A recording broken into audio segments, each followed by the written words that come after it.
Ipinagtanggol ni Pangulong Cyril Ramaphosa ng South Africa ang patakaran ng bansa sa lupa noong Lunes, matapos bantaan ni Pangulong Donald Trump ng Estados Unidos na putulin ang pondong ibinibigay ng Amerika dahil sa umano'y kumpiskasyon ng lupa at maling pagtrato sa ilang grup. Ang mga pahayag ni Trump noong nakaraang araw ay muling nagpasiklab sa isang mainit na debate tungkol sa reformang panglupa sa South Africa at sa kasaysayan ng hindi pagkakapantay-pantay sa lahat.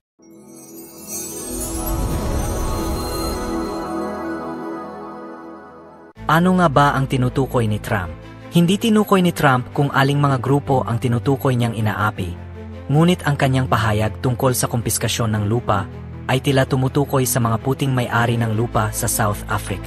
Sa kasalukuyan, hawak pa rin ng mga puting may-ari ang humigit kumulang 73% ng lupang pang-agrikultura ng bansa, ayon sa land audit noong 2017. Sa kabilang banda, ang mga itim na South African, na bumubuo ng 80% ng populasyon, ay nagmamay-ari lamang ng 4% ng lupa. Dahil sa kawalan ng balans sa pagmamay-ari ng lupa, pinirmahan ni Pangulong Ramaphosa ang isang batas noong nakaraang buwan na nagpapahintulot sa estado na kunin ang lupa para sa pampublikong interes, kabilang ang posibleng ekspropriasyon ng walang baya. Ang batas na ito ay kontrobersyal, lalo na sa loob ng kanyang koalisyon, kung saan kabilang ang Democratic Alliance, EA, ang pangunahing partido ng oposisyon sa South Africa. Gayunpaman, wala pang lupa ang nakumpiska sa ilalim ng bagong batas. Ano ang kasaysayan ng isyu ng lupa sa South Africa? Malalim ang ugat ng usapin sa lupa sa South Africa, mula pa noong panahon ng pananakop ng mga Briton. Noong panahong iyon, karamihan sa mga lupang pang-agrikultura ay ibinigay sa mga puting naniniraha. Sa ilalim ng sistemang apartheid noong 1950, ipinasa ng Afrikaner National Party ang mga batas na naglaan ng 85% ng teritoryo ng bansa para sa mga puti, habang sa pilitang pinaalis ang 3.5 milyong itim na South African mula sa kanilang mga ninunong lupa. Mula nang wakasan ang apartheid noong 1994 at maluklok sa kapangyarihan ang African National Congress, ANC, sinubukan ng isaayos ang problema sa pamamagitan ng sistemang willing buyer, willing seller, kung saan kailangang bilhin ng gobyerno ang lupa sa mga kasalukuyang may-ari upang ipamahagi sa mga itim na mamamaya. Subalit, mabagal ang naging progreso ng prosesong ito at maraming puting may-ari ng lupa ang inaakusahan ng pagpapabagal ng reforma. Upang mapabilis ang reforma sa lupa, isinulong ang bagong batas sa ekspropriasyon. Ngunit ito ay nananatiling mainit na usapin. Ang mga kritiko ay nagsasabing lumalabag ito sa karapatang pantao sa pag-aari at maaring humadlang sa mga dayuhang mamumuhuna.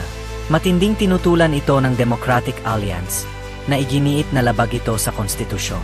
Noong Lunes, naglabas ng pahayag ang EA upang linawin ang mga sinabi ni Trump. Ayon sa kanila, hindi ito arbitraryong kumpiskasyon ng lupa, kundi isang prosesong kailangang may sapat na batayan para sa pampublikong interes.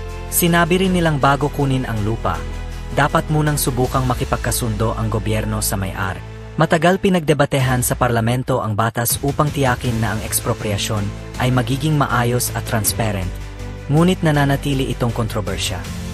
Ano ang banta ni Trump sa pondo ng US?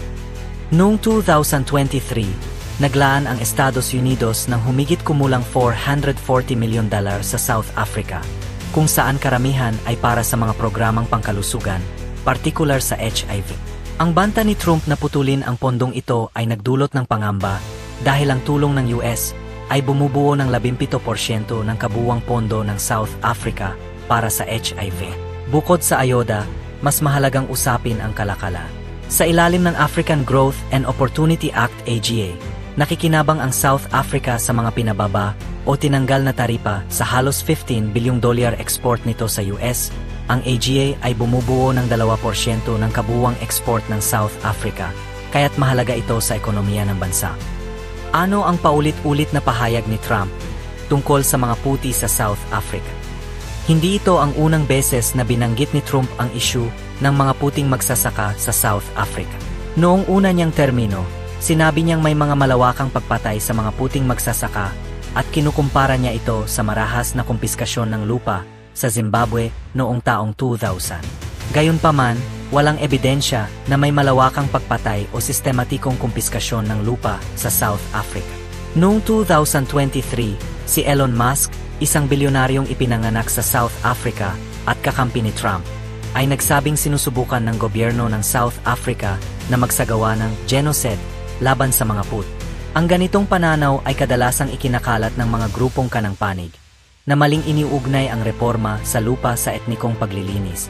Bagamat may mga insidente ng pag-atake sa mga sakahan, mas mababa ang bilang nito kaysa sa inilalarawan ng ilan. Sa humigit kumulang 20,000 pagpatay sa South Africa kada taon, nasa 50 lamang ang mga puting magsasaka, samantalang ang karamihan ng mga biktima ay itim na South Africa. Ano ang hinaharap ng reforma sa lupa sa South Africa? Habang patuloy na umiinit ang usapin, kailangang balansehin ng South Africa ang pangangailangang itama ang mga makasaysayang kawalan ng katarungan sa lupa at ang pangamba sa karapatan sa pag-aari at dayuhang pamumuhuna. Ipinagtanggol ni Pangulong Ramaphosa ang batas sa ekspropriasyon bilang isang mahalagang hakbang sa reforma sa lupa. Ngunit patuloy itong hinaharang ng kanyang mga kritiko na nagsasabing maaari itong makasira sa ekonomiya ng bansa. Samantala, ang bantang pagbawas ng pondo ng US at ang pahayag ni Trump tungkol sa mga puting magsasaka ay nagdadagdag ng komplikasyon sa isyu.